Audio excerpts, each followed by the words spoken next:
The walls are gone, but they are not what makes a house home. Even in the darkest time, life finds its way to the light, because the light is within us. And no matter how hard, scary and painful it is, we have a bright future. Every day we become stronger, from ruins to love, life and light.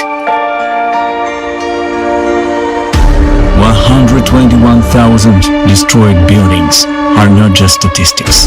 For us, Ukrainians, it is still our home. Let's rebuild it together. United for the recovery of Ukraine.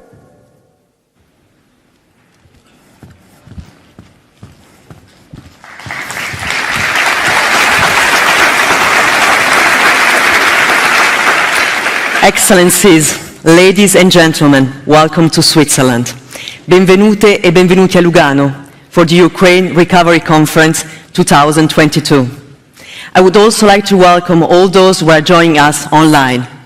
And a special welcome to President Zelensky, who is participating to this conference online. I'm Giada Marsadri and I'm your Master of Ceremonies for the conference. We are gathered here in the Italian-speaking part of Switzerland for 2 intense days of discussion and exchange. Partners are coming from all over the world to meet and to have the opportunity for exchanges with an important Ukrainian delegation composed of officials, civil society, and members of the private sector. Ukraine faces enormous challenges, and we are all here to reflect on the best way to support Ukraine in these tragic circumstances. To officially open the conference, I have the privilege to call on stage the President of the Swiss Confederation, Ignazio Cassis.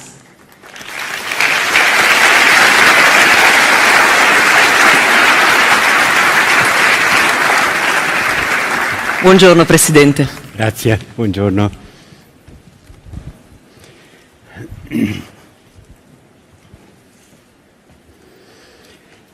Thank you so much for this invitation to join the stage.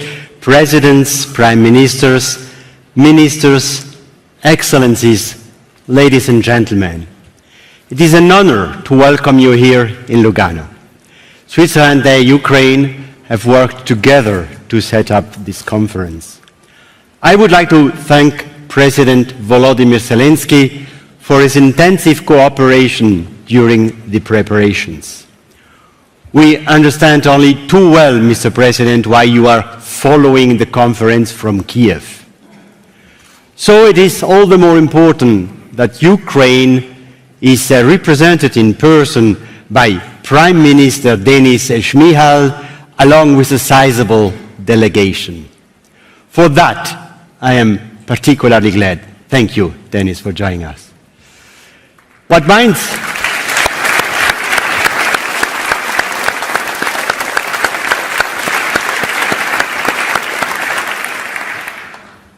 binds all of us in this room together is the desire in this time of horror, wanton destruction and grief to provide the people of Ukraine with the prospect of a return to a life of self-determination, peace, and a bright future. That road is long, but it is never too early to prepare for the time when the weapons fall silent. Until recently, the prospect of war on this scale on European soil against a sovereign country, against fundamental civil liberties, and against humanity seemed almost impossible. Our attention was focused on other matters facing the international community and the planet. But Russia's act of aggression against Ukraine has forced us to unite and face up to this war with all the determination that we can muster, and to commit ourselves to supporting the sorely tried Ukrainian people on the long road to sustainable recovery. In concrete terms, in a first step, we want to draft a framework for a long-term reconstruction process in the shape of a final document, the Lugano Declaration. Excellencies, ladies and gentlemen, today and tomorrow is about laying the groundwork for an effective and transparent political process, a process that is inseparable from the path of the reform, a process with regulated governance principles, a process with clearly defined criteria for handling assistance and for sharing roles between Ukraine, the states, the international community, the Bretton Woods institutions, and others, civil society and private sectors. And lastly, it is about what comes next. For after this, we are in for the long haul.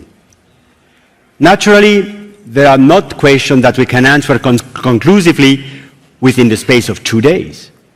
But it allows us to get a clearer picture, set the framework, and commit to the process and to our participation, underlined by the principle that we want to adopt tomorrow within the framework of the declaration. These Lugano principles set an important first milestone. A prerequisite for success is that the original plan for the conference, focusing on institutional reforms, and the current plan, focusing on reconstruction, form a whole. The original program of annual Ukraine Reform Conferences was well on track, and I share the assessment that Ukraine's resilience is due in no small part to the reforms that have been then implemented. It is crucial that these efforts continue unwaveringly, especially in the fight against corruption, improving transparency, and the independence of the judiciary, and that they are not stalled by the war. The two pillars are not in competition with each other. They strengthen each other. Reconstruction should give rise to recovery. The sustainable reconstructing of the economy should be guided by the principle of building back better and create the conditions for prosperity and intact livelihoods. These issues too will be discussed here in Lugano, with, of course, a view to Ukraine.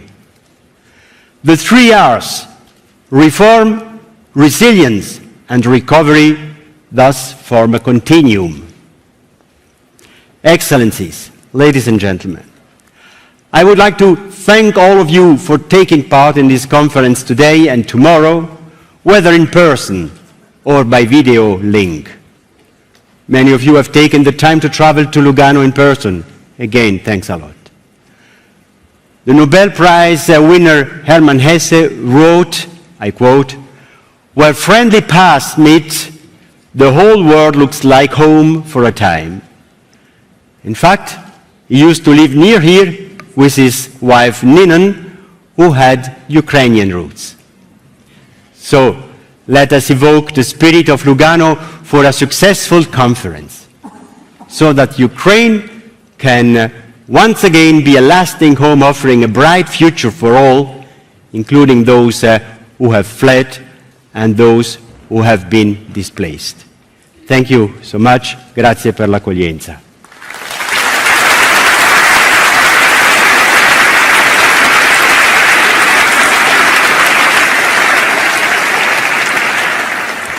I now have the great honor and the pleasure to hand over the floor to the President of Ukraine, Mr. Volodymyr Zelensky.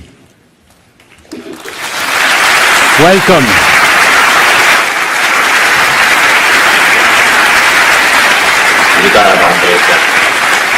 Greetings, Mr. President. Welcome, Volodymyr Zelensky. The floor is yours. Welcome to Lugano. Welcome to Switzerland.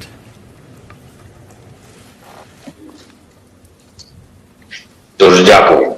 Thank you very much indeed. Шановний пане президенте, Dear Mr. President Kassis, dear Madam President von der Leyen, шановний пане прем'єр-міністр, dear Mr. Prime Minister Fialo, the participants of the conference, dear ladies and gentlemen, above all, let me thank Mr. President of Switzerland and his team and everyone who has taken part in organizing our conference. It is this conference and its decisions that can become the first huge step towards the historic victory of the democratic world.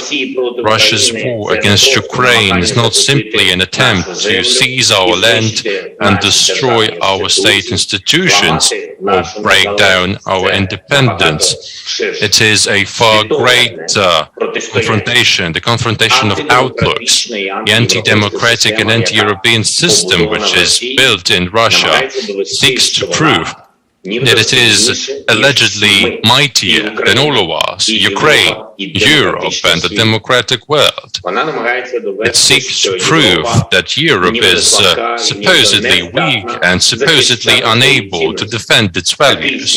And this motive of outlook can be traced in all actions of the Russian state, be it in regard to Ukraine or in regard to all of you. All crises of Russian making, the inflation crisis, the food crisis, the energy crisis, migration crisis, whose contours are already plain to see. That is the test of outlooks and ideology. But still, the most cruel of its manifestations is Russia's aggression against our state, against us, the first whom it seeks to bring back to its zone of control in Europe. Погляньте, що робить Росія, руйнуючи Україну. Росія знищує простір усього, що має значення для нас і для будь-якого вільного людського життя. In 4 months of the full-scale invasion into Ukraine, 2,102 educational establishments have been destroyed. These are schools, universities, and kindergartens. When the Russian army is using artillery against the kindergarten or is throwing bombs on school, it is not destroying simply walls, not just buildings. That is the deliberate destruction of educational space, the space where the socialization of the children takes place, where they learn to be human. All of our societies have just recovered from the COVID pandemic, when for a long time the studies took place in remote manner. No sooner had it started to recover, no sooner had our children started to find themselves in the usual place of communication, friends and studies, than Russia came with its missile strikes, seeking to say that Ukraine is not going to have this space of education. Why does Russia need to shell hospitals? How can they give orders to carry out aviation strikes against hospitals or maternity wards? That is the manifestation of Russia, which is supposedly able to destroy Ukraine's very opportunity for a civilized life, the basic humanity which can be found in any normal country. Russia is showing that Ukrainians will not be able even to cure or to give birth to children. 799 objects of medical infrastructure have been destroyed since the 24th of February to the end of June. What other country, what other war has seen the destruction of medical facilities on such a scale, in such a short time frame? All of it is Russia's deliberate tactic. It's not just shelling, that's the bet they place on the ideological confrontation. The terrorist state hopes that this destruction will become the proof of the supposed inability of the democratic system and the European choice of our nation to give people at least some, let alone normal life. Take a look at the systemic destruction by the Russian army of residential blocks of our cities and the constant missile terrorism. Why are they doing it? It's not just about pure military tactic. Every person has the space of her own home. It's just not flat or a house. It's part of the city or the rural community where people communicate, work, sees friends, loves, raises children, visits parents. That is exactly why Russian occupiers are shelling the residential buildings or use artillery against residential blocks in cities. That is exactly why they use rockets against residential places to destroy this space of lives, to kill the feeling of home in people's souls. More than 12 million Ukrainians have been forced to flee the war. And how many of them will eventually come back home, even if they have a chance to return where they used to live after this cruel war and the barbarian Russian strikes. Many people will find it difficult to restore this feeling of true home. Russian aggression is still raging, and nearly 80,000 of objects have been destroyed, which is tens of millions of square meters. When we see such losses, we must see not only the broken walls or shattered bricks, not just scorched corridors or rooms, but millions and millions of human fates, which are not going to be the same. We must see the dreams which are no longer there, the love which has become impossible. We must see the children which could have been alive and have the lives of yours, but now their lives are destroyed. Many Ukrainian children are now bereft of houses, of friends by Russia. Russia has turned them into orphans. It has killed their sisters and brothers. Russia's aspiration is to turn these ruins and these losses into the supposed vision of democracy in Europe as well. By this aggression, Russia seeks to prove that it is supposedly dominating not only a territory but life per se, and that allegedly it can decide whether other people will have life at all. Therefore, this war is not only our war, it is not simply a local war somewhere in the east of Europe. No, that is a Russian invasion against everything that we hold dear. Therefore, the reconstruction of Ukraine is not a local project. It's not a project of one nation, but a common task of the entire democratic world. All countries who can say that they are civilized. Restoring Ukraine means restoring principles of life, restoring the space of life, restoring everything that makes humans human. Of course, this implies construction, large-scale construction. Of course, it implies great funding and colossal investment. And of course, it implies the absolutely new level of security in all of our country, which will be forced to continue living beside Russia. But it also implies a new technological level. It implies also an opportunity for our countries and our companies and our specialists to show why freedom is mightier than any tyranny.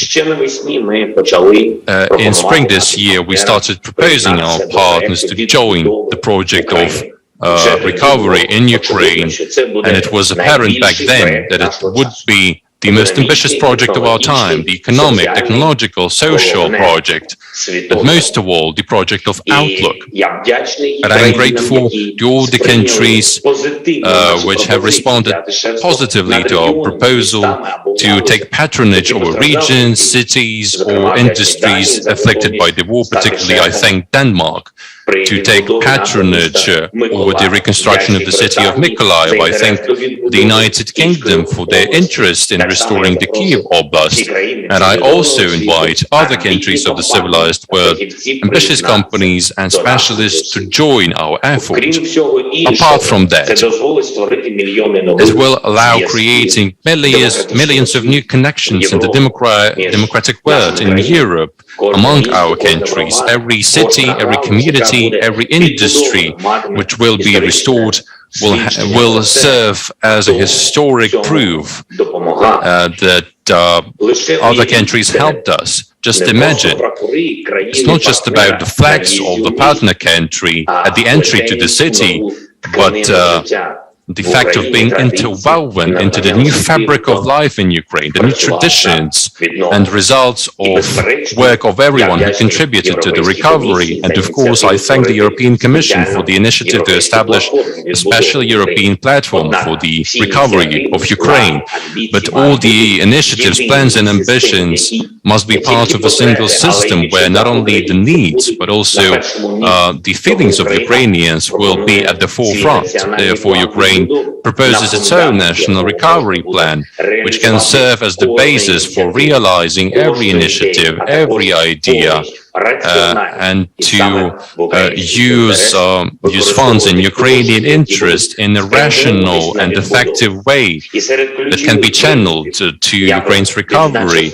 Among the key principles, I would mention the following: maximum security, maximum technological advancement, maximum adherence to environmental standards, maximum usage of green technologies, maximum realization of barrier-free principles, a maximum orientation on community interest, maximum transparency in planning, usage of funds and selection of projects, as well as maximum entrenchment of the restoration project into the real economic life in Ukraine, and to ensure that the results of the recovery work for the long term, which will allow creating new jobs and new industries in Ukraine, localize your businesses, your business processes in our country.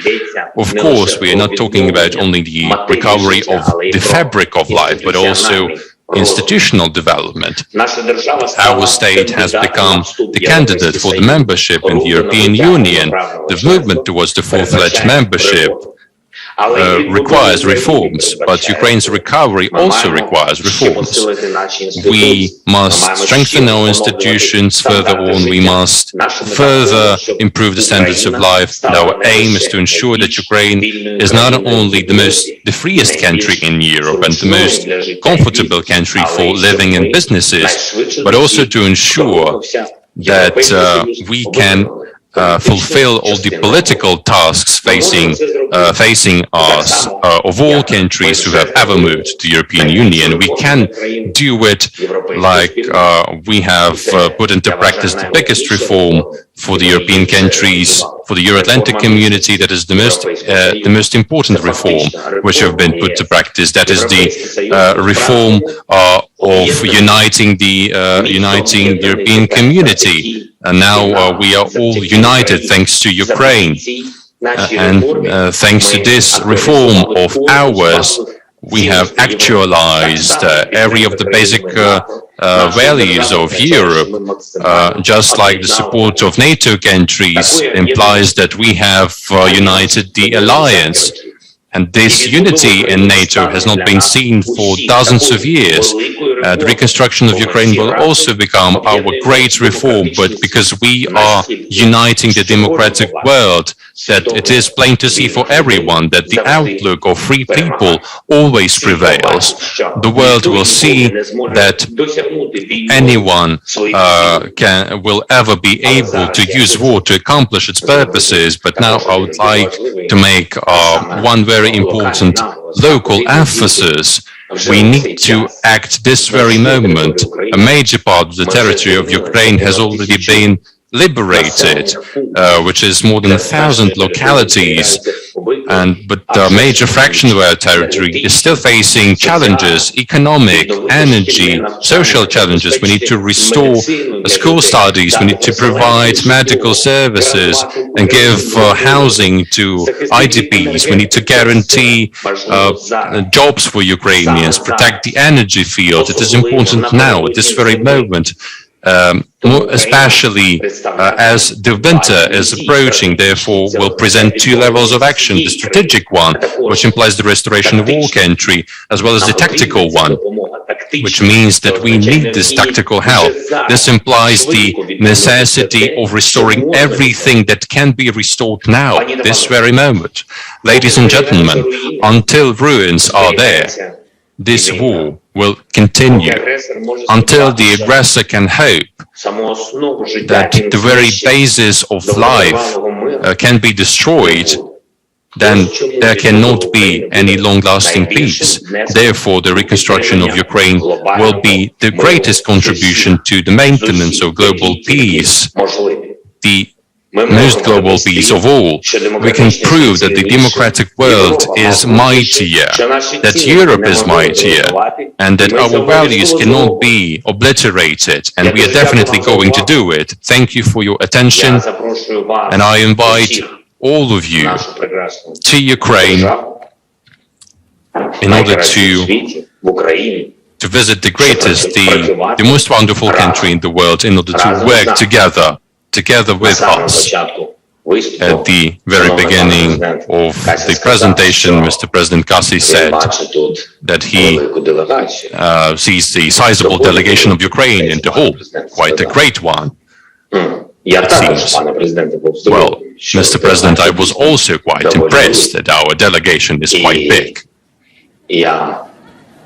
And I would honestly like to invite some of the people whom I've seen through the screen. I have not seen them in a couple of months. I'd like to invite all of these people to visit Ukraine, because we are having the recovery in Ukraine, the recovery of our country, and I would like to remind them of it. I think that this is of tremendous importance because the war is raging in Ukraine and these people are working in Ukraine. Well, I think this is a gentle hint of mine to all these people. Thank you. Glory to Ukraine.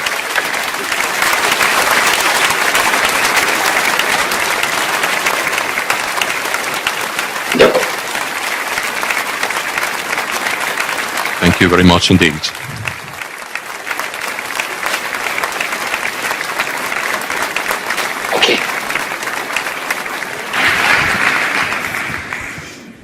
Thank you, President Zelensky, and best wishes for all the important work you and Ukraine have ahead.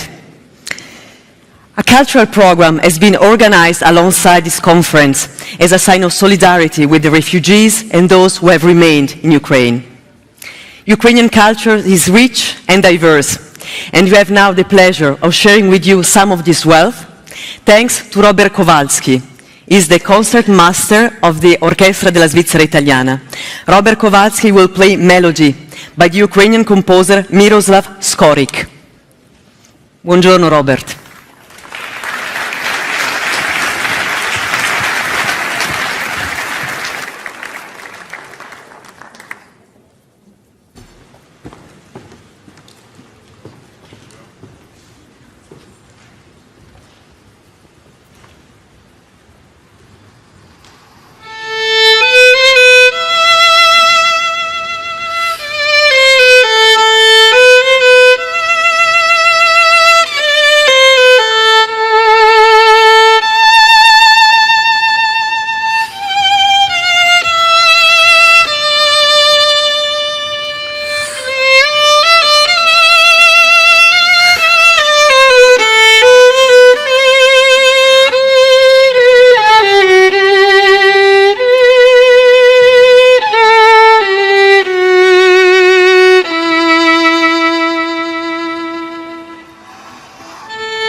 Grazie mille a Robert Kowalski. L'appuntamento con la musica è ancora questa sera.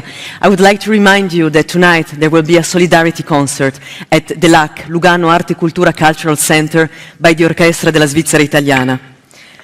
The Ukrainian pianist Oleksiy Botvinov will be playing. The concert is public and starts at 8:30 p.m. At 9 p.m., the public open-air concert with Ukrainian artists at Manzoni Square will begin. And from 10 p.m. there will be a DJ evening. You are all warmly invited to our musical events tonight. And now it's my honor to invite on stage Madam Ursula von der Leyen, President of the European Commission.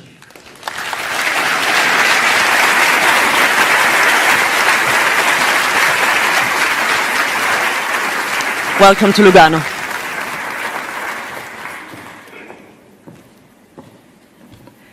President Zelensky, President Cassis, many thanks for hosting this fantastic conference here. Prime Minister Mihal, dear Denis, it's wonderful to see you again.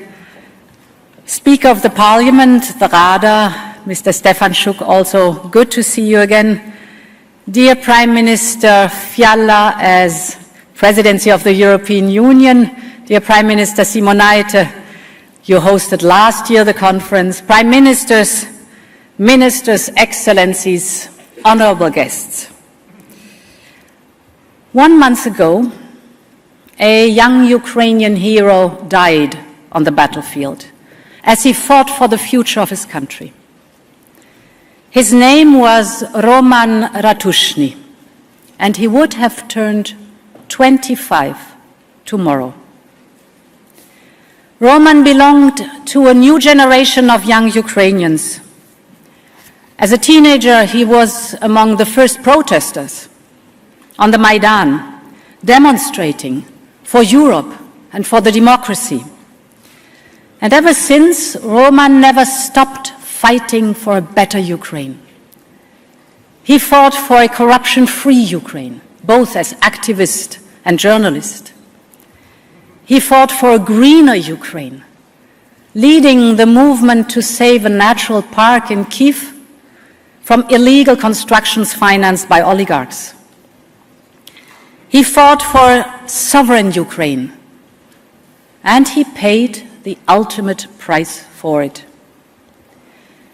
Roman's life was taken too early, but his dreams live on.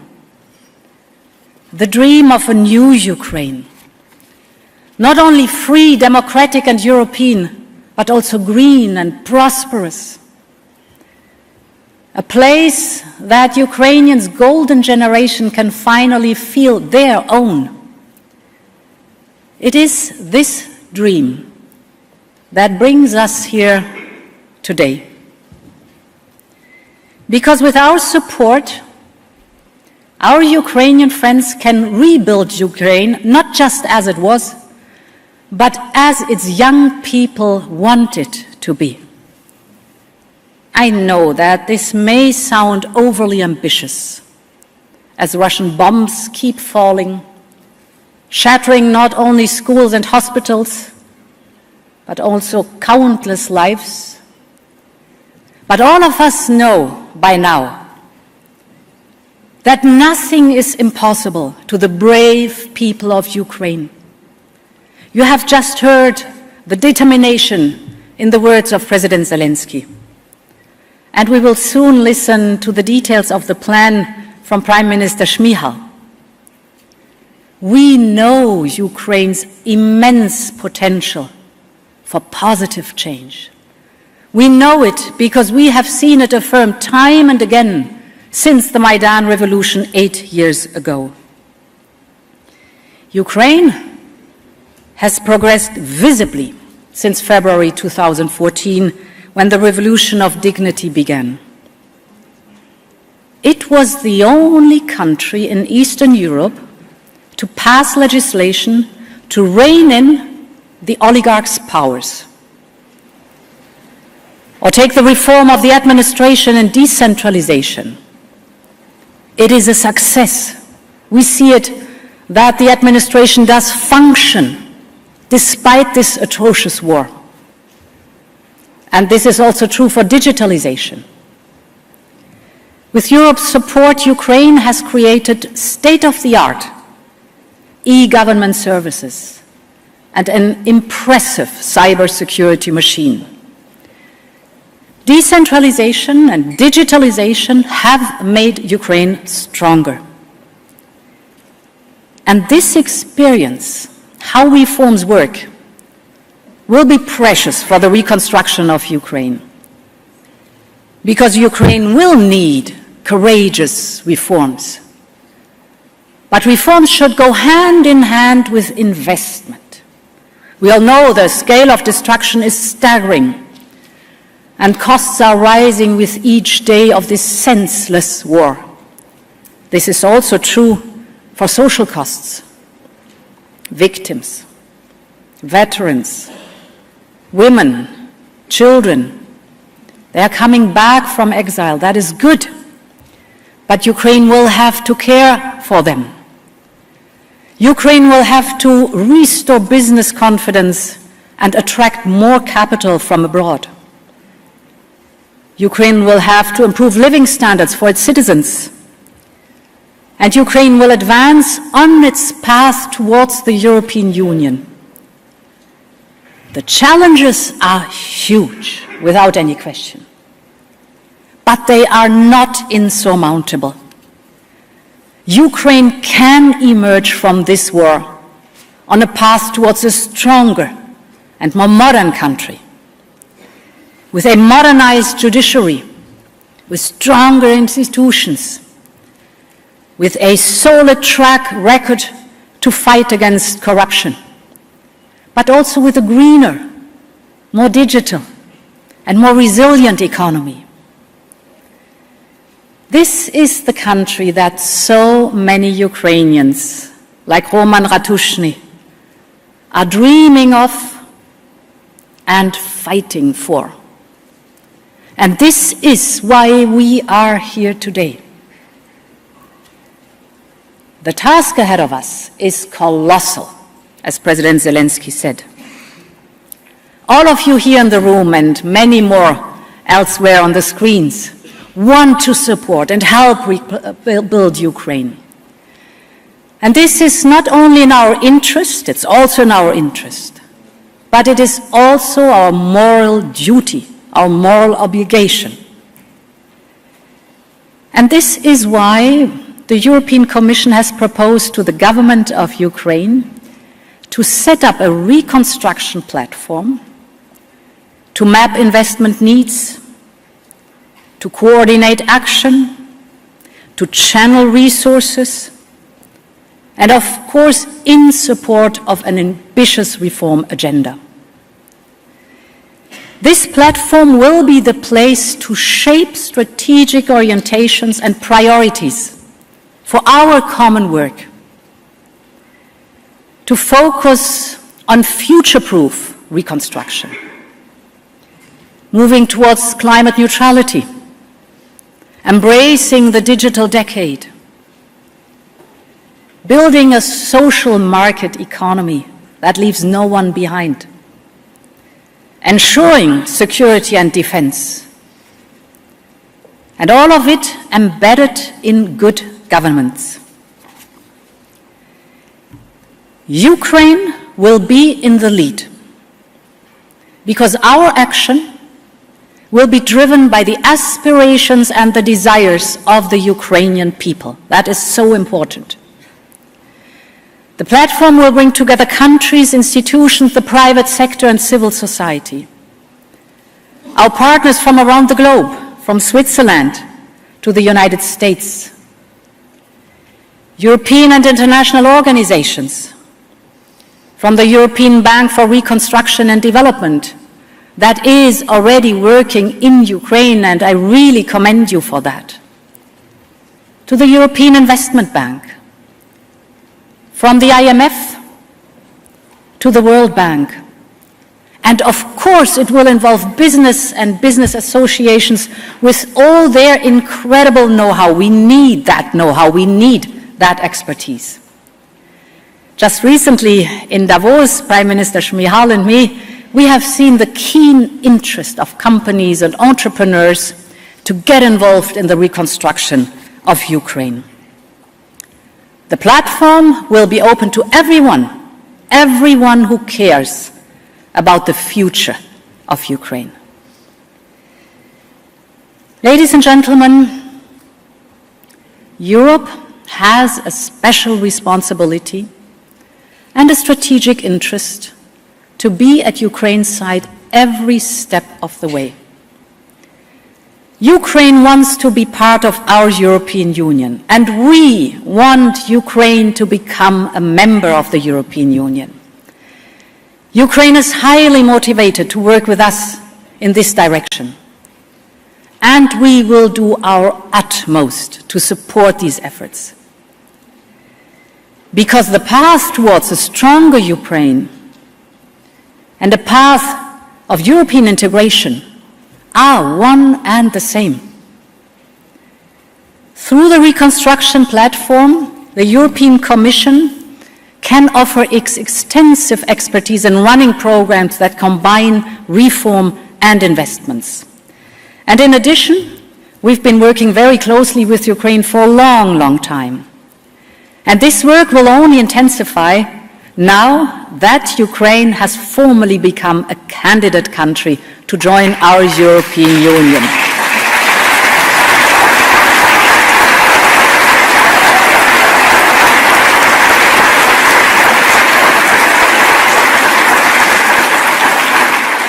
This Prime Minister Mihal and Chairman Stefanchuk is your applause. It was your job, your work. You've done it. So from my part to many great.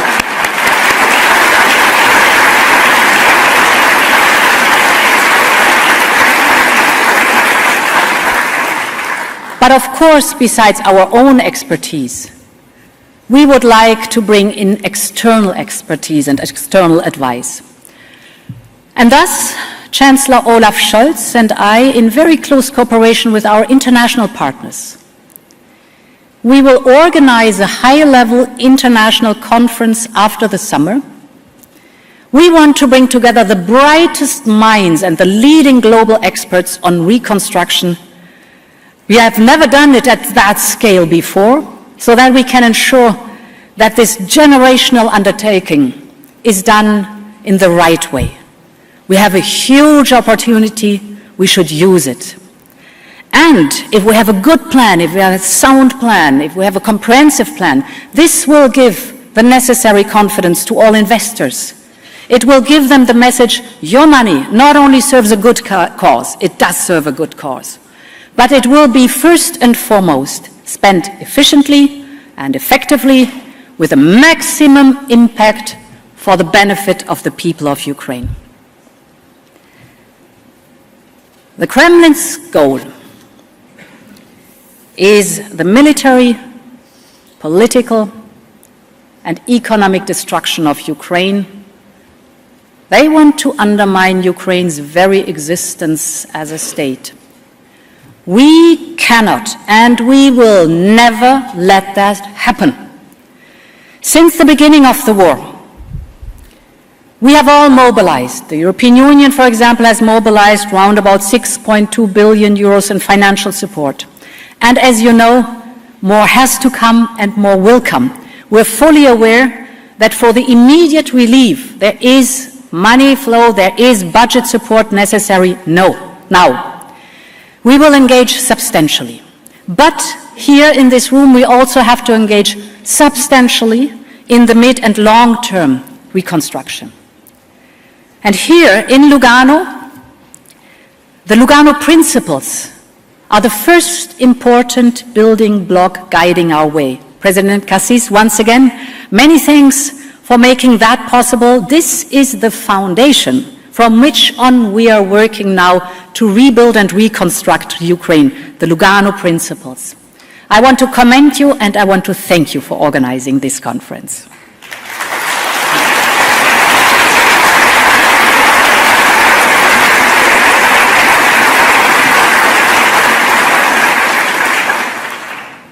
Ladies and gentlemen, we can never match the sacrifices Ukrainians are making every single day. Ukraine's youth is giving their life to turn vision into reality. They are fighting for a free and independent Ukraine. They are fighting for the respect of international law and our values. So we know that their fight is also our fight. And while we work in these days to help Ukraine to win this war, we must also make sure that Ukraine wins the peace. That will come for sure. Slava Ukraine. Thank you very much.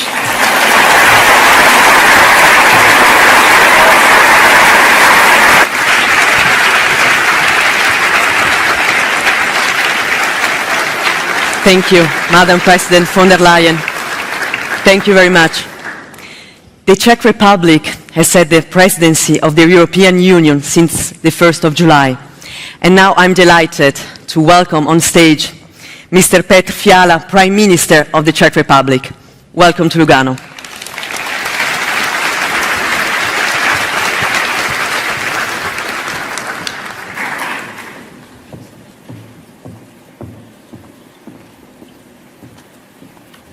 Mr. President, Presidents, Prime Ministers, Excellencies, ladies and gentlemen, thank you very much for the invitation and for the opportunity to address you. We meet here in Lugano for the 5th time. As in previous year, this year we planned to talk about helping Ukraine with reforms and would bring it even closer to Western community, or about good governance based of the rule of law. Instead, we are here to talk about defense of Ukraine and reconstruction. The reconstruction of a country that until February 24th this year was functioning normally, was prospering and working for a better life of its people. Part of the country was already occupied, but Ukraine was not threatening anyone and was not attacking anyone. Then came February 24th and a Russian attack. Europe changed. I think I am not the only one who would wake up every night since that day to see whether Kiev is still standing and it's independent. At the beginning, many of us didn't believe that it could become reality. Kiev, thanks to President Zelensky's leadership, has defended itself and most of Ukraine as well. Volodymyr Zelensky, Denis Mihal, and their team gave people courage, and they will to fight every day. When I arrived in Kiev on March the 15th, together with Prime Ministers of Poland and Slovenia, at that time there was still a curfew, checkpoints and roadblocks everywhere. Then I understood the reason why the city had not fallen. Every Ukrainian I met showed determination and the will to fight for their freedom. This only reinforced my belief that we must not leave Ukraine without help. My country, Czech Republic, started supplying arms to Ukraine even before the war. We continue to do so today, and we will continue to supply them in the next weeks and months. On the territory of our country, 370,000 Ukrainian women, children, and elderly have found refuge, more than 3.5% of our population. On July the 1st, the Czech Republic took over the presidency of the Council of the European Union. The original priorities we had a few months ago are now significantly changed. We had to respond to the war, so support for Ukraine, its post-war reconstruction, and also managing the refugee wave became the #1 priority. These three aspects are closely linked. In order to rebuild, we must help Ukraine to defend itself. We must continue supplying arms, humanitarian aid, but also money for day-to-day operations. In order for Ukraine to defend itself, its defender must be sure that their women and children are safe. That is why we are talking about managing the refugee wave. To be frank, I don't know when the full reconstruction of Ukraine can start. But I know, however, that we must be prepared. We can already start repairing some of the destroyed towns so that people can return home. We can already see people returning to their homes every day, and we must make it easier for them. 2 weeks ago, Ukraine and Moldova achieved EU candidate status. This was a clear signal that we are counting on these countries, that we will not leave them.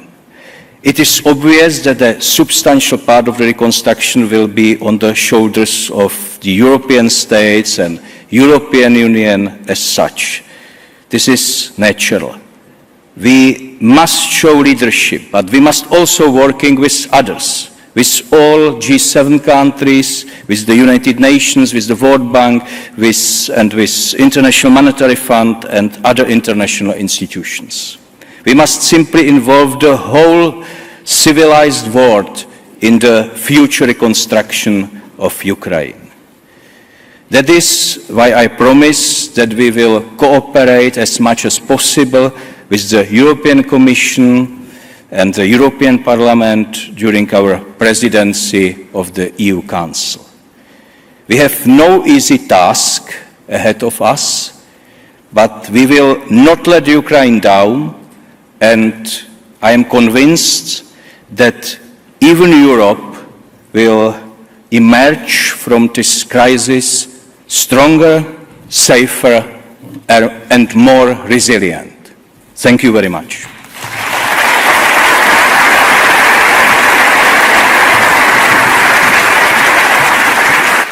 Thank you very much, Prime Minister Fiala. And now I have the great pleasure to call on stage an honored guest from Ukraine. Thank you for being here. An honored guest from Ukraine who is here in person. Please welcome Mr. Denis Mihal, Prime Minister of Ukraine.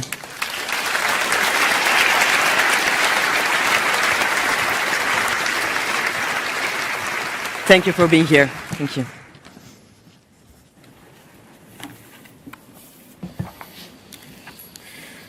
Високоповажний пане президенте Швейцарської конфедерації, високоповажна пані президентка Європейської, шановні прем'єр-міністри, President of the European Commission, dear Prime Ministers, dear Mr. Fiala, Mr. Shimonita, dear friends, dear ladies and gentlemen. Half a year ago, we were actively planning the 5th Jubilee Reform Conference in Lugano, and we all wanted it, and it would be better for us if this conference remained a reform conference. But unfortunately, it happened differently. There's a war in our country. Daily air raid sirens, dead women and children, destroyed houses, roads, bridges and destinies, lives. Each of us would like to talk about ordinary things today, the growth of well-being, the strengthening of the market economy and the strengthening of the stability of society.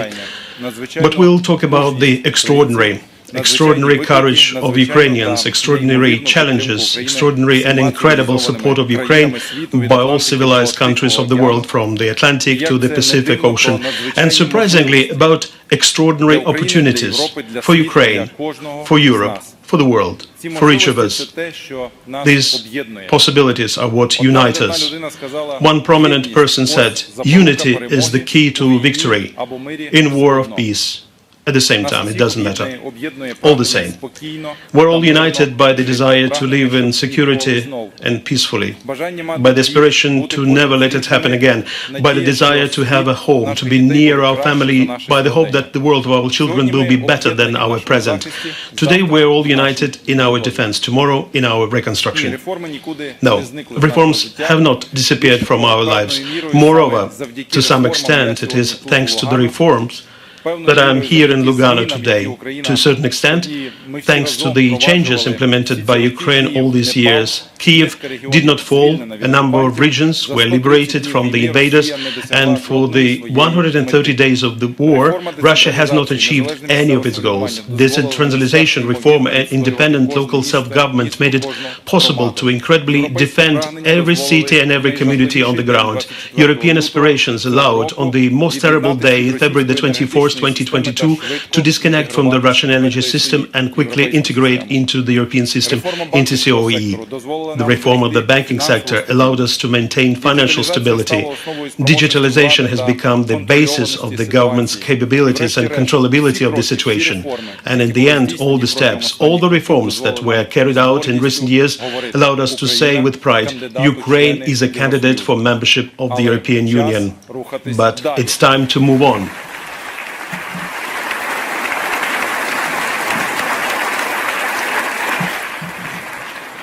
Today, we will talk about the recovery plan and recovery platform of Ukraine. We will discuss 24 volumes of the work of the National Recovery Council of Ukraine, which was set up under the leadership of our President Volodymyr Zelensky. We will discuss the vectors of rebuilding Ukraine. We have already done an extraordinary job. In 6 weeks, more than 3,000 Ukrainian and international experts, officials, parliamentarians worked out thousands of pages of their vision, what kind of country we are building, and most importantly, how we will restore our country. We looked at both successful cases and failures. Why did some succeed and others did not? Is it possible to copy the previous experience? What were the main success factors? We clearly understand that the recovery plan and the roadmap of this recovery must be ready before the end of this war. Of course, this plan can be adjusted depending on different circumstances, but its framework should be ready.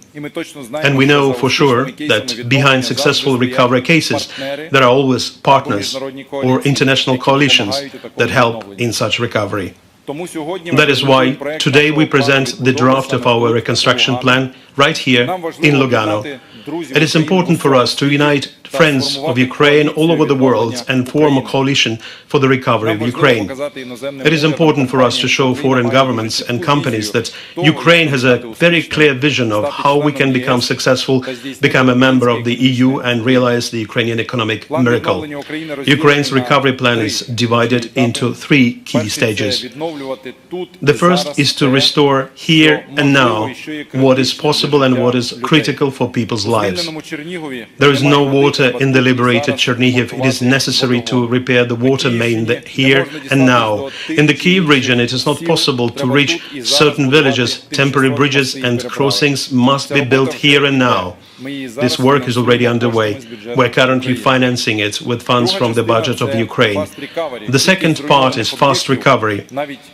The number of destroyed objects, even of basic infrastructure, is huge.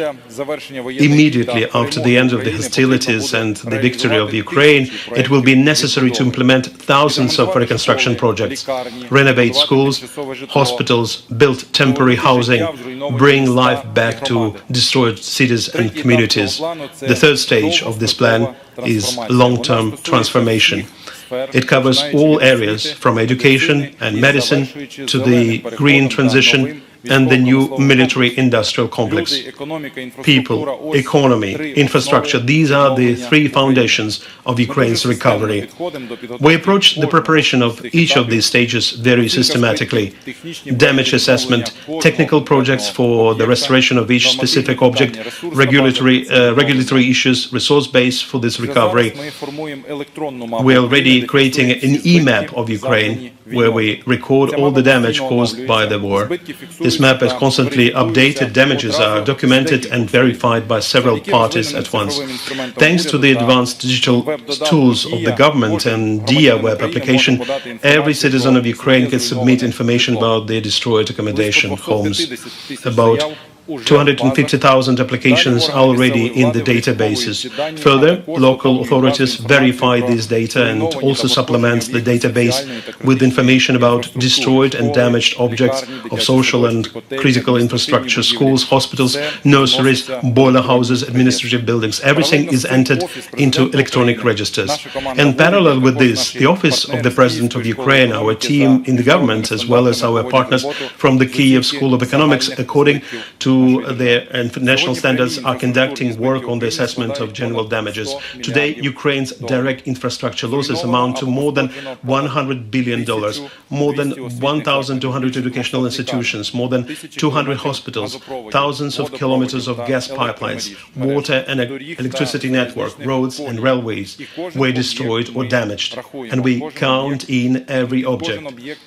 And there will be a reconstruction project for each object. The map of the destroyed objects and the damage caused allows us to form the system I was talking about. Two key approaches to such recovery are regional and parametric. What is a regional approach? It was offered to our international partners by the President of Ukraine. It is about the regional responsibility of Friends of Ukraine for the restoration of individual regions. As already said, our principle is united in struggle, united in reconstruction. Partners will also gain access and see the map of destruction. On the basis of this map, together with the government, experts and local authorities, they will prepare technical projects for the reconstruction and transformation of the region. It is not just about allocating funds for a destroyed school or a broken road. It is about the fact that partners can bring their unique experience and understanding of how to build a qualitatively new environment, how to form a new urban space, how to build new facilities according to the best standards. This synergy will enable the transformation of the regions. Build back better is an understandable and clear goal that we formed under the principle of regional recovery, all of us. The second aspect is parametric. This is a sector approach principle. For example, when we conduct a large energy efficiency campaign or a new housing construction, these campaigns will be based on European parliaments. First, it will mean a new quality of recovery. Secondly, it will mean clear rules of the game for private investors whom we want to involve in these projects. Thirdly, it will mean the further integration of Ukraine into the European Union. We already have 24 working groups for virtually every sector. These groups are visionaries, analysts, economists, and bureaucrats. We want to write out all the plans in as much detail as possible under our circumstances. We have already spent thousands of hours of those discussions while developing our draft plan. This is how the appropriate structure of the Ukrainian recovery platform was formed: united in defense, united in recovery. The recovery platform that we propose to create will consist of several levels. The first is the high level, where the leaders of the states will be presented. It will be a board that will determine strategic directions and vision. The second level is the joint coordination group, which will consist of heads of executive power and decision makers from Ukraine, the US, the EU, United Kingdom, Poland, and other partner countries. The third level is the thematic groups by sector, by industry direction. I already mentioned that today there are 24 groups of the National Recovery Council of Ukraine. Today and in the future, we invite everyone who has experience and desire to make Ukraine better to join these groups. Our team proposes to create several offices for the recovery of Ukraine in order to conduct the most effective work in parallel. The head office, and the partners agree with this, should be in Kyiv. Branches of this office will be in Washington, Brussels, London, and other cities where partners want to establish those offices. The entire draft reconstruction plan was written on the basis of a number of key principles, such cross-cutting vectors, sticking to which will allow us to effectively change and rebuild the country. In particular, it is maximum possible safety for people and business. Recovery better than it was, build back better. Our goal is not just to restore glass and concrete, but to build a new country. European integration and meeting eligibility criteria of the candidate, and in the near future, I'm confident, membership in the EU. Rule of law, transparency and accountability in recovery, reconstruction of Ukraine with the maximum involvement of green technologies, digital tools during restoration and general digitalization, involvement of private capital in the reconstruction process. A very important message that I want to capture today is about transparency, openness and accountability. We involve all international partners in the process in order to demonstrate that the funds allocated for recovery are used as effectively, honestly and fairly as possible. Already, part of the funds that international partners provide to Ukraine go through the trust fund of the World Bank and the administrative account of the IMF. This makes it possible to increase the level of accountability and show exactly how these funds are used, who they go to, and how they help Ukraine and ordinary Ukrainians. We are initiating the establishment of an advisory group which will include European politicians, American and European economists known in the world. These are the professionals who will help not only form a strategy but also demonstrate our level of openness. And this exactly about this level of advice Mrs. President of the European Commission mentioned in order to continue our qualitative work. And last but not least, who should pay for the recovery plan, which is already estimated at $750 billion? We believe that the key source of recovery should be the confiscated assets of Russia and Russian oligarchs. The Russian authorities unleashed this bloody war. They caused this massive destruction and they should be held accountable for it. Russia's frozen assets, according to various estimates, range from $300 to $500 billion. Some countries have already started the process of not just freezing it, but confiscating these assets. Thanks to Germany for these first steps. We're grateful to the United States for drafting national legislation. I'm sure that all partner countries will join the process and ensure this justice. The second source of recovery is grants and soft loans from international financial organizations and partner countries. The third and fourth sources are private sector investments, as well as budget contributions from individuals and corporations. The United 24 platform has started off very effectively in Ukraine. We are grateful to everyone who contributed and encourage you not to stop in this support. And the fifth source of recovery is Ukraine's own budget funds. All these voice parameters, resources, approaches and principles are already written in the draft of our plan, hundreds of pages and thousands of hours of preparation. Today we are starting a big discussion about the recovery plan for Ukraine. Thank you for the constant support of our state, you and your countries. Thank you for today's event, with which we begin discussing the recovery plan for Ukraine. Ukraine shall be victorious, there is no doubt about it, and we will rebuild everything. After all, we are united in defense, united in recovery. Thank you very much, dear friends, colleagues, ladies and gentlemen.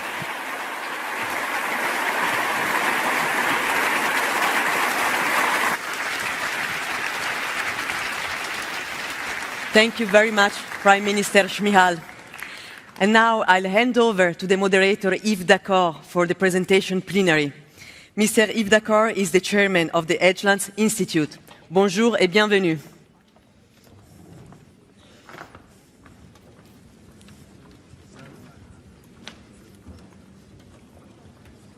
Ladies and gentlemen, thank you very much, first of all, Prime Minister Mihal. I mean, it was a very impressive and comprehensive plan that you just showed us.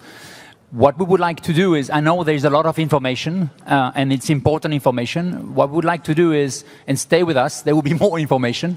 You will have the time this afternoon in the breakout sessions to really go more into detail. But what we would like to do now is with 6 high-level speakers that represent institutions, but also countries that are involved deeply in a recovery of Ukraine. We would like now to be able to really explore what the framework could be. And I would like to call on the stage, please. First, Your Excellency, Elizabeth Truss, please join me. You are the Secretary of State for Foreign Commonwealth and Development Affairs and Minister for Women and Equality of the United Kingdom. Please. I would like to call His Excellency Mr. Matthias Cormann. Matthias, you are the Secretary General of the Oecd, the Organization for Economic Cooperation and Development. Welcome, Matthias. Pleasure to see you. I would like to call Her Excellency Mrs. Odile Renaud-Bassot. Mrs. Bassot, you are the President of the European Bank for Reconstruction and Development. Welcome. I would like to call His Excellency Mr. Valdis Dobrovolskis. You are the Executive Vice President of the European Commission. Welcome. Very pleased to see you.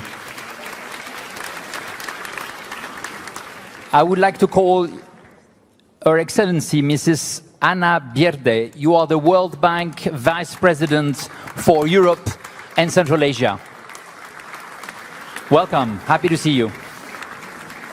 And I would like to call Her Excellency Mrs. Teresa Sverinska. You are the Vice President of the European Investment Bank. Please, welcome.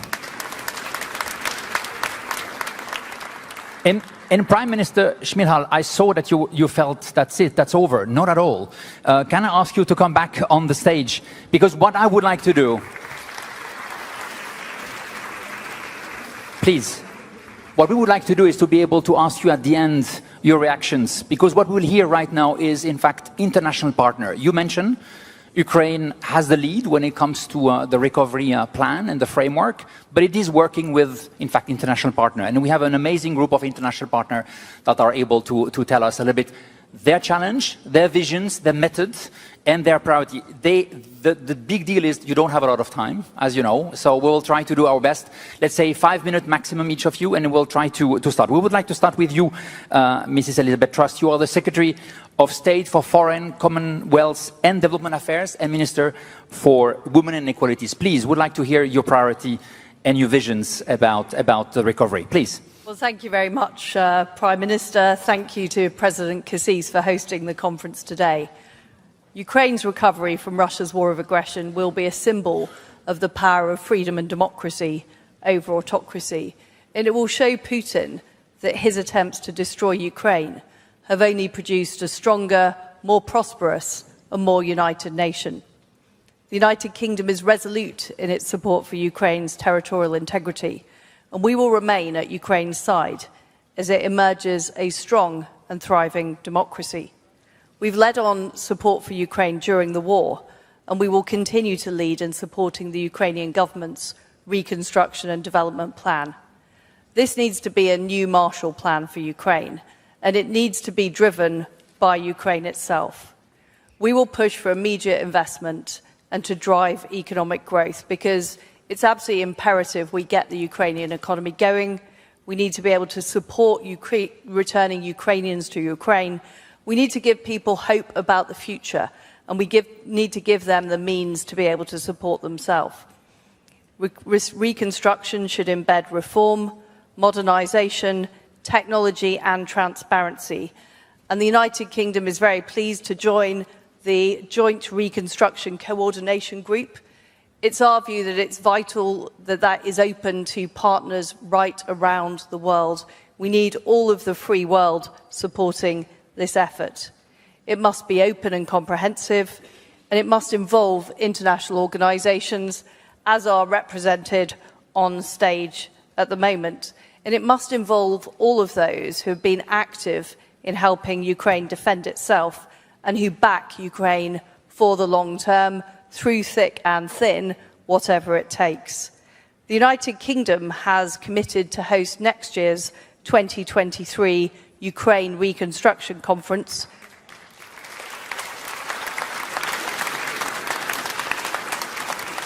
President Cassis, we have a lot to learn from you. It's been a fantastic conference so far. And we're also exploring how we engage British businesses, tech companies and universities in that reconstruction effort. We're looking at how we can use English and Scotch law to ensure investors have the confidence to participate in the reconstruction effort.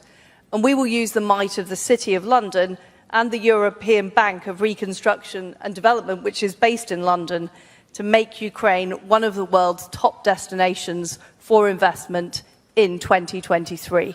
We think there's a real opportunity for Ukraine to nearshore manufacturing, agribusiness, technology, to be an extremely vibrant economy going forward. And as the Prime Minister mentioned, the United Kingdom is actively looking at how we legislate to seize assets from those who contributed to this appalling war. It's vitally important that we acquire those funds for the reconstruction of Ukraine.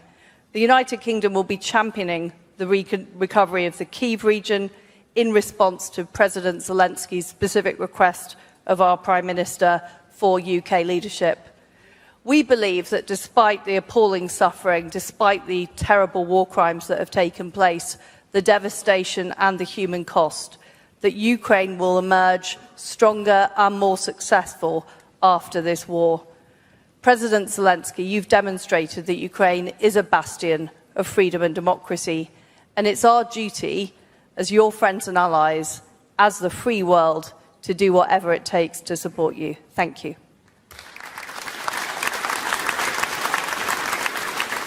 Thank you so much. Can I ask you just a question? How will you guarantee, in fact, the ability to commit on long terms? Because we've heard, right? I mean, we are here for a long haul, and I'm intrigued to know how are we able as a country, and I would ask the questions also to the others, to be sure that we will be able to support, in fact, a sustainable, in fact, framework. Well, to make it sustainable, the number one thing we have to do is to help Ukraine recover its economy in the shortest possible time frame. We heard earlier that a significant proportion of the Ukrainian economy has been destroyed. One of the key things we need to do is open the ports so Ukraine is able to export its agricultural goods. One of the things that the United Kingdom is looking at is how can we provide insurance to shipping companies to be able to get those goods out. So what we're interested in is how we can use the power and resources of the City of London to underwrite some of those financial risks, together with the international institutions that are represented here. But ultimately, as well as acquiring funds from seizing assets, we will also need to help Ukraine generate those funds through the recovery of their economy. Thank you very much. I just saw some of body language around the table where you all committed and agree about the long terms, about the needs also to bring private sectors. I would like to hear you, Odile Renaud-Bassot. You are the president of the European Bank for Reconstruction and Development, and hear your priority, but also maybe your challenge and methodology. Please. Oh, thank you. And a lot has been said already about the drama of this war, how terrible it is, how resilient Ukraine people and government is. And I would like to share with you 4 ideas, building, and because EBRD has been working in Ukraine, the first institutional investor in the country in the last years. We've been working in Ukraine in the last 30 years, hand in hand with the government. And I must say, I would never have thought that the word reconstruction in our name would be so relevant again, because, you know, we thought that reconstruction was done and now we would be on development and so forth. Now we are back to reconstruction. But I would like to share, on the basis of our experience in the ground, 4 ideas. The first one is, and it has been said, what is important to prepare for reconstruction is to support Ukraine now, because the more we do now, the easier the reconstruction will be.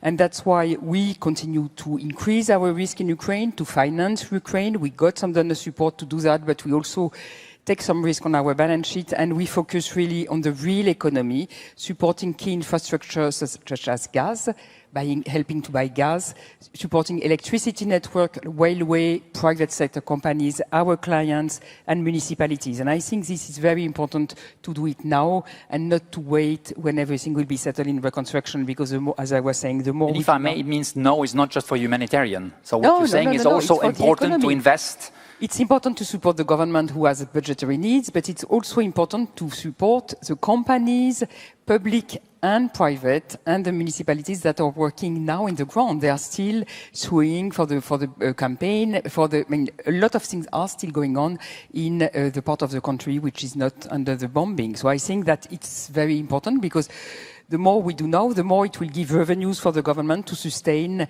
the war, to be sustainable and continue to function. So, and also it gives some work to the people and so forth. So it's very important. Second issue, it's very important to start thinking and preparing reconstruction now. And we need also to think at different scenarios.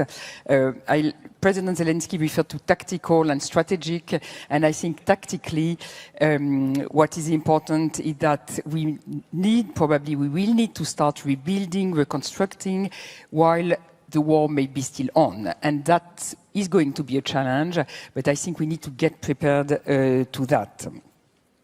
And for the reconstruction phase, as EBRD, we are really ready to step up dramatically our financial efforts and to focus on the private sector, because it was said to reconstruct, you will need to rebuild and to strengthen the private sector, to attract foreign direct investment, to transform state-owned enterprise, to provide equity to companies, the private sector, which have been suffering through the war, to support SMEs, and really focus on competitive sectors such as agribusiness, metallurgy, but also digital, IT, and which are very strong businesses in Ukraine. And it will be, of course, also vital to rebuild vital infrastructure and to green the economy, as well as, I think, for a bank like this will be our key focus, as well as dealing with, you know, that we have a long experience on Chernobyl to make it safe, and there may be some need for investment in the nuclear sector, which is, as you know, quite a concern at that point of time. Third key thought I wanted to share is reform will be key. President von der Leyen explained that, and I think that for EBRD, who has been very much involved in the reform agenda in the country, with a lot of support to Ukraine reform architecture, a lot of 200 experts on the ground supporting the country, I think working on the rule of law, oligarchization, corporate governance, overall building back better, also the green transition, that will be very important. And it's clear that EU integration process will be a key anchor for the reform agenda. And fourth, and I will end there, international coordination and cooperation will be key. I think the framework put forward by the Ukrainian government and the EU Commission are very relevant and very appropriate. I think it will be very important to get it, this governance set up very quickly. I understand it already functions on the Ukrainian side. It's very important to set it up for the international partners, and because we need to have a common agenda, clear cooperation mechanism to avoid competition, but really enhance cooperation. All forces will be needed, all institutions will be needed. Thank you very much. Matthias Kormann, you are the Secretary General of the OECD, very much involved, right, in the question of recovery Ukraine. So your priority, your methodology, maybe some reactions already of what has been said. Please, go ahead. You have a mic? Thank you very much, and thank you very much for the invitation. And Prime Minister Mihal, great to see you again. The OECD, firstly, let me say, stands in strong solidarity with the people and the democratically elected government of Ukraine. We, like all of us, want this atrocious war of aggression to end. We want victory for Ukraine, and indeed we want peace for the people of Ukraine, and for us to be able to get into the job of rebuilding and the recovery for Ukraine as soon as possible. To further strengthen and deepen our policy support for Ukraine, we have established an OECD Ukraine Liaison office, which has started operating initially from Paris, but which we want to base in Kiev as soon as possible. And our approach is based on three basic principles, consistent with what others have said: Ukrainian ownership and leadership of the recovery process, a collaborative approach where we coordinate our efforts closely with all other international partners, and indeed where we focus on our core strengths as an organization, analytical and policy work, focusing on OECD best practice standards, experience sharing, and indeed capacity buildings. If I can just focus quickly on a series of work areas that we've focused on so far and opportunities for future collaboration. Clearly, there's going to be a huge need for investment in infrastructure. There's a huge need for finance, and for that finance to be managed by targeted and coordinated funds. An important first step is the appropriate prioritization of needs and the deployment of projects, and to do that well, reforms that we've worked on together pre-war should be continued and further reinforced. And from the OECD point of view, we certainly believe that we can offer our expertise in terms of best practice, governance standards, empirical analysis on smart cities, and to help further develop our joint efforts on decentralization, given regions, cities and communities will be so crucial in terms of driving the reconstruction process. Second, work on macroeconomic stabilization and economic recovery policies can be informed by a structured OECD economic trade and investment review with analysis and advice and recommendations, and we certainly believe that that would be a very useful contribution that we can make.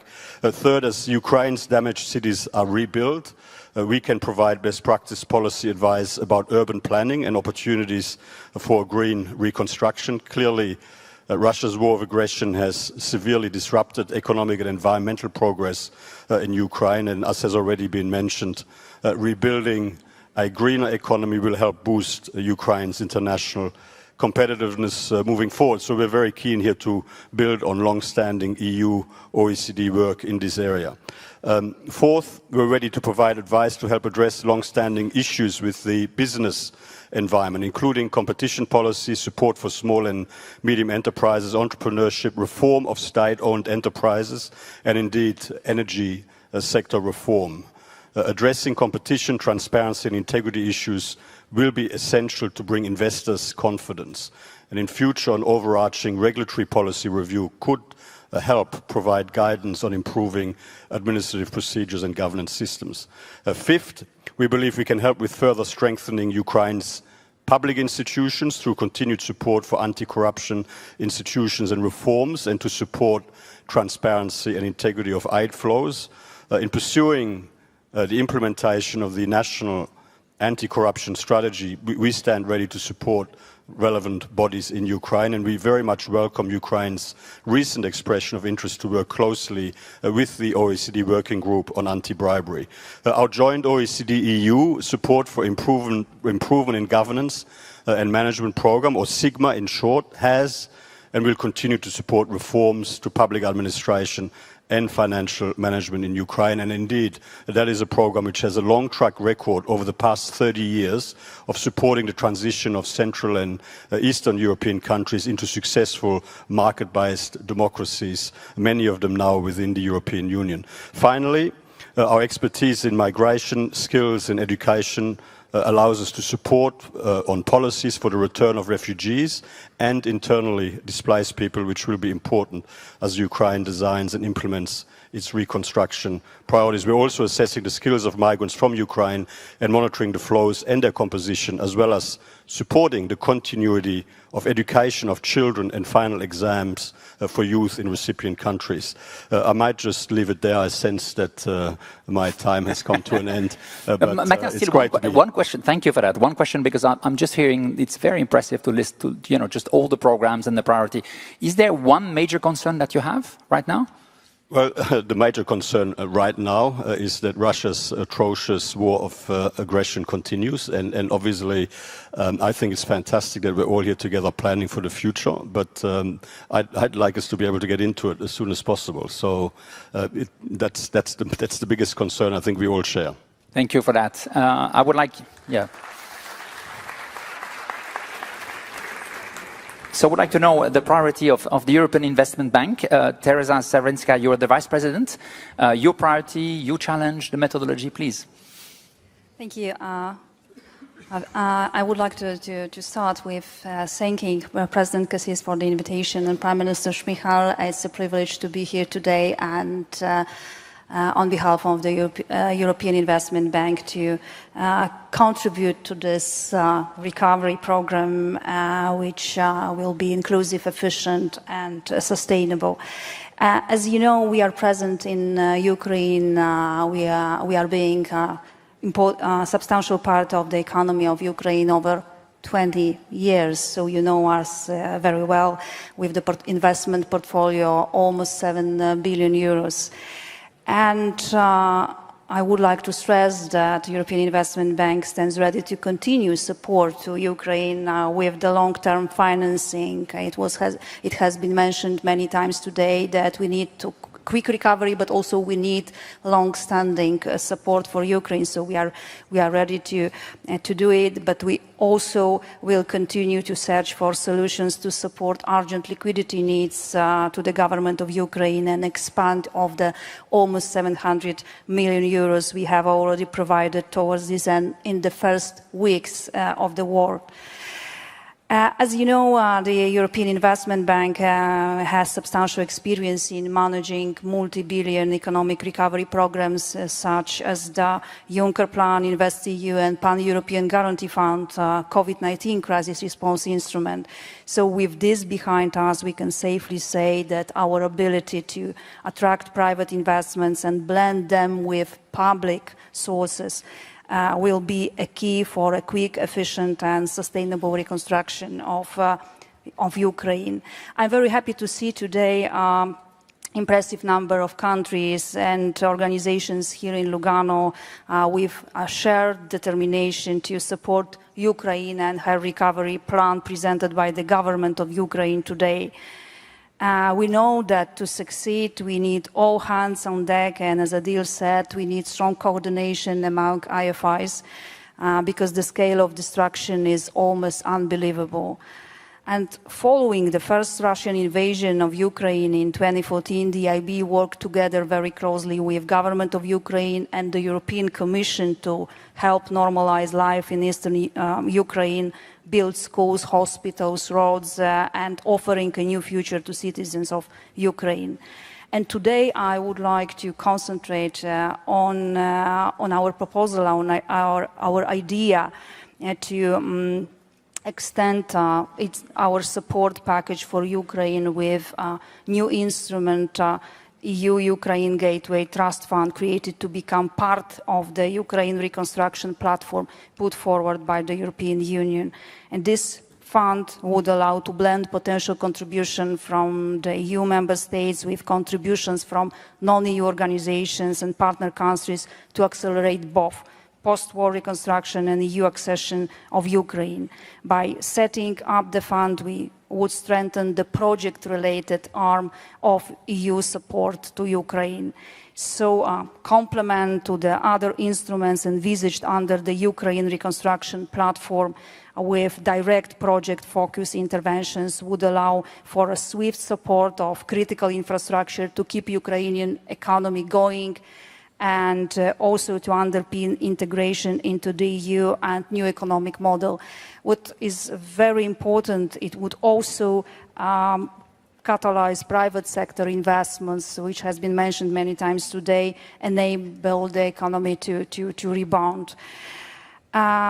With the Trust Fund, the EIB is meant to offer flexible and efficient support to Ukraine in areas the country needs the most and adopt to all potential changes in priorities. And the new trust fund shall operate as a complementary part of the architecture under Ukraine Reconstruction Platform, and in response to member states' requests, we have put together a mechanism for how a Ukraine Trust Fund will function. So we think that this additional instrument would be very supportive to attract not only private but also public financing, which not only public but also private financing, which is very important for rebuilding Ukraine. Thank you, Teresa. Just before giving the floor to the last two panelists, I have a question for you. You just mentioned about priority, and you were not the only one, right? All of you, I can see there is some issue about prioritizing, and you said it's behind us when you were talking about COVID-19. I don't know if I understand well what you were saying. Do you feel that it's behind us? And in a way, how does that play with the priority that we are in front of us in a bank like yours? I said that the bank launched the Pan-European Guarantee Fund, and we managed with the fund during the COVID-19 crisis to help corporates to survive. So our experience, is very helpful to create trust funds to manage in crisis situations. So, of course, we cannot compare crisis COVID-19 with the war, but managing funds, it is our specialty. Thank you. Thank you very much. And I would like now to go to Mrs. Anna Bierde. You are the Vice President for Europe and Central Asia. And then we'll finish with you as an Executive Vice President of the European Commission. Please. Thank you. Thank you very much. Last year, we met in Vilnius at the Ukraine Reform Conference. And at that time, we welcomed the very important milestones Ukraine was reaching along its reform path and encouraged continued progress. I specifically talked about the impressive strengthening of the financial sector, the improved targeting and poverty impact of the social protection system, and how reforms in the health sector were helping Ukraine's COVID response. We welcomed the monumental passage of the agricultural land reform, a measure promising to transform Ukraine's economy after having been stalled for 2 decades. On July 1, just days before we gathered, the government opened the land market and the year ended with Ukraine on track for a record harvest. Indeed, when I addressed this forum 1 year ago, I said that thanks to the persistence with which the authorities had pursued reforms, Ukraine in 2021, despite the pandemic, was a stronger and more resilient country than at any time since its independence 30 years ago. What we did not know then, and what we have seen day in and day out since February 24th, was just how resilient. After more than 4 months of devastating attacks, Ukrainians are hard at work. The government, under the most extreme conditions, has continued to perform crucial administrative functions, including collecting revenues, making social and pension payments, delivering key social services, and teaching children. The international community has responded strongly, including the World Bank Group. In the 4 months since the outbreak of the war, the bank has mobilized $6.75 billion, including commitments and pledges from donors, to support the continuation of essential services and to help blunt the widespread human and economic impacts of the war. We're also supporting neighboring Romania and Moldova to mitigate the impacts of the war on forced displaced Ukrainians and on households, as well as building resilience and enhance competitiveness to reduce vulnerabilities to future shocks. As all of you know, Ukraine's current budgetary financing needs remain high, at about $5 billion a month. This means another $30 billion will be needed between now and December if the war lasts that long. The bank has prepared 2 fast dispersing operations to support the government during this difficult time. We have also, through our sister organization, IFC, mobilized support for the private sector. The expressions of interest to support Ukraine remain very strong, and we believe we are well positioned to build on the role we have played in mobilizing partner engagement, also in the recovery and reconstruction phase. In this context, I'm really pleased to announce today that we're also establishing a multi-donor resource for institutions in infrastructure for Ukraine facility. We see this facility as a way of channeling grants from partners to co-finance projects and support critical analytical and advisory work. I'm very, very happy to say that Switzerland, as our host, and I thank you, has kindly volunteered the first contribution that will start this fund for Ukraine, and we really warmly welcome others to join. In April, around the World Bank Group spring meetings, we produced a paper setting out a strategic approach to support Ukraine during and after the war, setting out 3 phases. The relief phase, which entails keeping the government functioning. I think we've all been astonished at how firmly the authorities have led on this front. The recovery phase. This phase begins when the conflict ends or abates and focuses on addressing the immediate physical and economic needs. But I think, as we have seen and heard, this is already happening where it can, with Ukraine repairing damage to restore services to its citizens on a daily basis. And of course, the resilient reconstruction phase, which is the longer-term rebuilding of the country, including leaving behind the weight of policies which inhibited Ukraine's growth and development before the war. Since April, we have been involved together with support from the EU and other partners in supporting Ukraine in the development of a detailed damage, loss and needs assessment. We call it a DNA. I wanted to share today that we have a couple of early findings from this report, and we will be releasing it in August. It very much reconciles with the numbers that have been expressed before, which is that we see about $100 billion worth of damages up to date in key sectors. But I also want to emphasize that we see a huge need, and the Prime Minister mentioned it, for demining, which is going to have to start right away because it's already causing a lot of problems, but it's going to also have to be a prerequisite for rebuilding. I would like to start, going back to where I began, I would like to just say that in supporting the authorities in rebuilding, we do need to support the government's continued efforts to strengthen economic management and institutions, which have helped the country sustain under such difficult conditions. Many of my colleagues have mentioned the areas that we need to focus on, so I won't go into them in detail here. But I would like to thank all the partners who have worked with us and who continue to work so hard and with such purpose over the past 4 months to support Ukraine. But most of all, I would like to express my admiration for the Ukrainian people, whose resilience and courage ensure that this day, today, would come. Thank you. Thank you very much.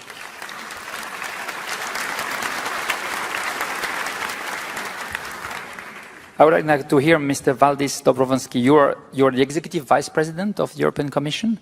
I'm intrigued, of course, to hear the priority. We've heard already some priority led out by the President, but I would like to hear maybe your view and the challenge around that. And then, just for you, we have a few minutes. I really would like to hear you, Prime Minister, reactions. I know there is a lot of information, but just to have a bit of sense, and maybe 1 or 2 questions still for the people, please.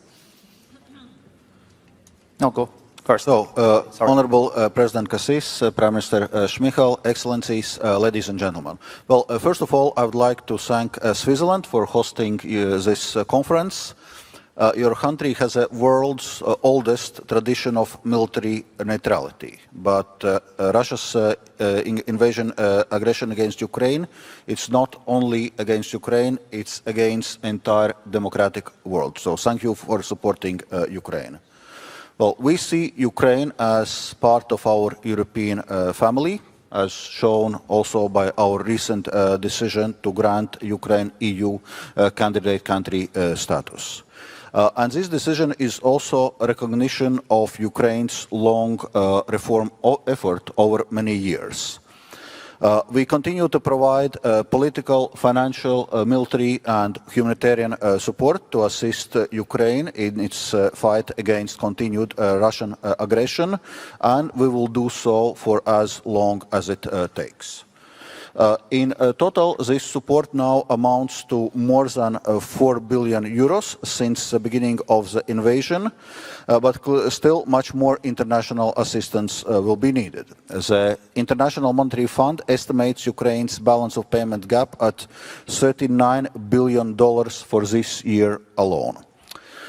We are now working on providing a further 9 billion euros in new exceptional macrofinancial assistance program. The first part will come before summer break. It's 1 billion euros, well, after endorsement of European Parliament and member states. It will be complemented by support by other bilateral and multilateral international partners. For example, last week Germany provided 1 billion euros in grants to Ukraine, and United States paid out its first part, so $1.3 billion of its $7.5 billion support package. Ukraine has clearly demonstrated its aspiration and determination to European values and standards, and has done so already for many years since the Maidan Revolution in 2014. And in these years it has made a good deal of progress in many areas, like strengthening public administration, fight against corruption, and so on and so forth. Now it's clear that we need to structure our work into parts, so emergency financial support first and then reconstruction. As regards reconstruction, from European Commission side, we are ready to be involved and coordinate this process. That's why President von der Leyen announced the need for setting up the Ukraine reconstruction platform. So this would be a strategic governance body to coordinate and prioritize reconstruction efforts and resources, work on the financing for reconstruction, designing the vehicles, institutions and instruments, developing governance, creating accountability mechanisms to increase transparency and reduce risk of mismanaging funds. The platform would also monitor progress in the implementation of Ukraine's recovery plans, and one of its first tasks would be to endorse this plan or perhaps amend it as needed. And our proposal goal is to set up this platform on 3 levels: political, technical, and local. And it would be advised by advisory groups from private sector, cities and regions, as well as civil society. And clearly it will carry the work using all existing channels and with help of international financial institutions and private investment. Well, from our point of view, it also makes sense from the point of view of moving Ukraine forward on its EU path. So linking this work also with reforms related to Ukraine's approximation with the EU. And it would be open to all major donors, so we look cooperating very closely with them in reconstruction of Ukraine. And finally, just a final thought. At the end of the day, it's Ukraine itself which will and must take ownership of this reform effort and recovery plan, United 24, as presented by the Prime Minister. So I agree with the Prime Minister that Ukraine's reconstruction should be driven by Kyiv and fully supported by international partners. Thank you. Thank you very much.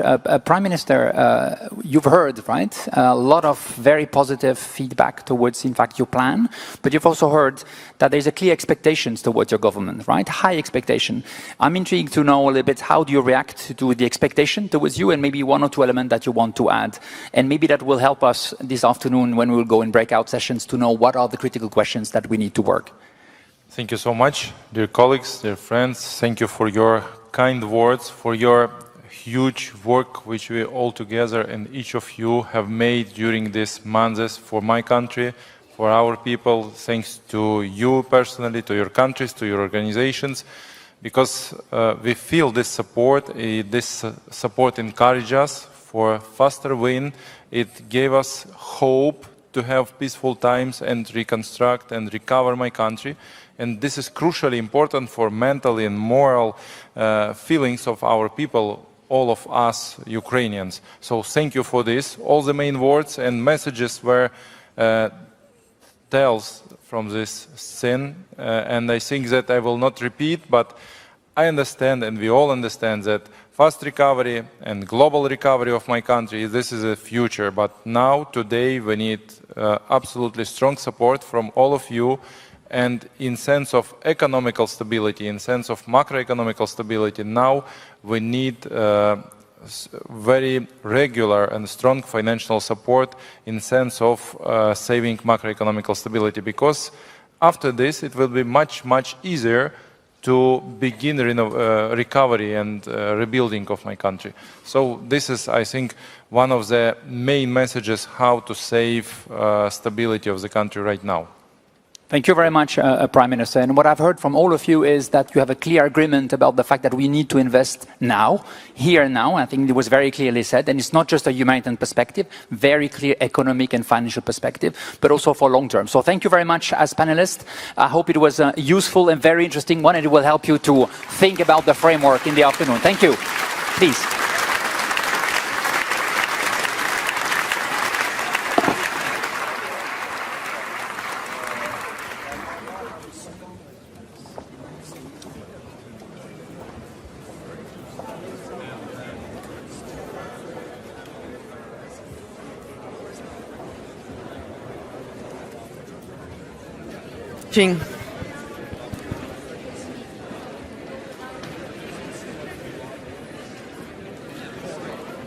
Thank you. Thank you, Mr. Yves Dakar, for the moderation. Thank you to all the participants. Now we will have a 30-minute coffee break in the foyer and in the garden. The first 3 breakout sessions will begin at 4 o'clock, and they will be focused on economic recovery, social recovery, and digitalization and recovery. I wish you a very productive afternoon. Thank you.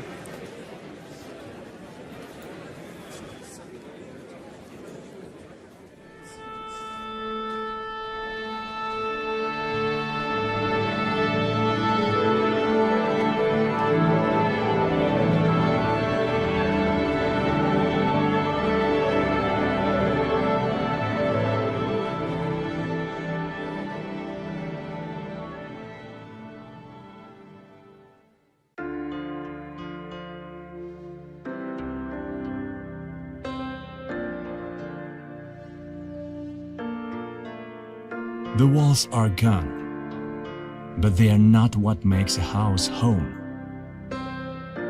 Even in the darkest time, life finds its way to the light, because the light is within us. And no matter how hard, scary and painful it is, we have a bright future. Every day we become stronger. From ruins to love, life and light. 121,000 destroyed buildings are not just statistics. For us, Ukrainians, it is still our home. Let's rebuild it together. United for the recovery of Ukraine.